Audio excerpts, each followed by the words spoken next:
Hi guys, welcome back to the channel, Achieving Online Freedom. In this video today, I'll be showing you how to delete your Snapchat account permanently. So let's get started right into the video. The first thing you need to do is to open up the Snapchat app. Once you're here, you want to click on your Bitmoji in the top left corner, and then click on the gear icon in the top right corner. On this page, you just want to scroll all the way to the very bottom of this page. You can see delete account, but on Snapchat, there is no way to temporarily delete your account.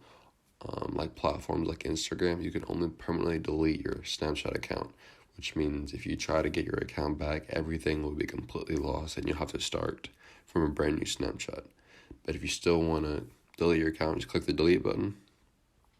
It will ask you to put in your username and password, click continue, and then you have deleted your Snapchat account.